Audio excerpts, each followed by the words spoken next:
and yeah, they always need seeds. It's just that pesticide is not in their priority preference things to buy. They buy it because they have no other choice. Yeah, they think they have no other choice. Yeah, I think that this is something that you mentioned that I think people do not necessarily see, and yes.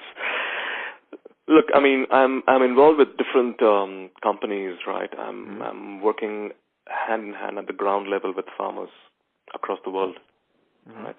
So this is the reality, in the backdrop of soil degradation and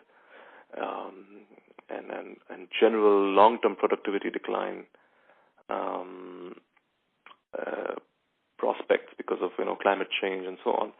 We are at a trend where farmers don't like, they would prefer to use alternative. There's also an organic agricultural trend. People don't like using chemicals to that extent. You and I as as consumers in Europe and developed countries, we prefer organic food. And what does organic food mean? That field where no chemicals have been used. Yeah, but that's in developed countries, right? So. Yeah. What also in India and developing in China.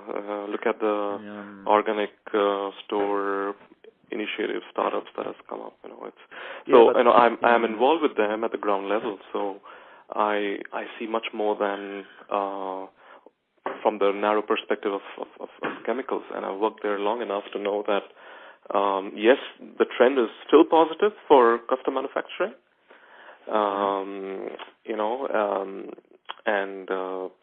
But am I setting up the really the best state-of-the-art processes, commercial operations, factory operations, manufacturing operations to win in the market, whatever it is, against all my competitors? Am I doing enough to win? Yeah, but I think that essentially what you're saying is that this positive trend is not strong enough to carry them. Well, like I said, I wouldn't, because what I could do based on this conversation, right? I could just plug in 5% growth, and I would say, okay, fine, this is where the market is, and okay, I would probably be a bit conservative, so I would put say 2 or 3%. Right, so I would plug this 2-3%, and I would say, okay, fine. So they are not that great, but the market is growing, and they are going to benefit from this market growth, even if they are not great, right? Even if they're not aggressive enough, this will just, this will somehow eventually would come to them, right? There are only 3 major players in Europe. Okay, fair enough. They will get something. So they will not grow as fast as the market, but with 5% growth, you can probably get to 2-3% somehow. And be happy with it, and this will probably give me some answer which is not amazing, but probably enough for them to generate cash and somehow scrape through.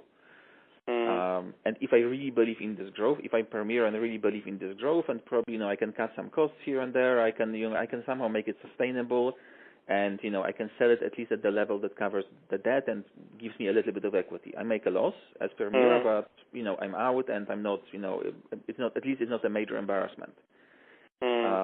But then the question is whether putting this 2 to 3%, knowing what you know about them, whether this is the right, because I would probably, if we had this conversation 2 years ago, you probably would have said something similar, and I would have probably put this 2 to 3%, and I would have been wrong a lot.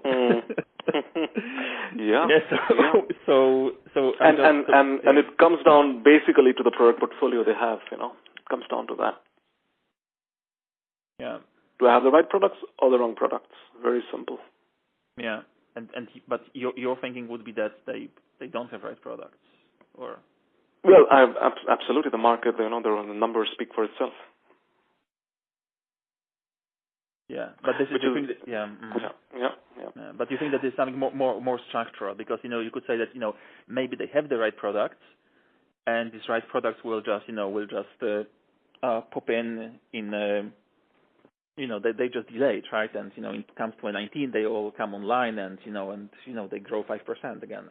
Do you think that this is a real scenario, or is it very unlikely? No, it's unlikely.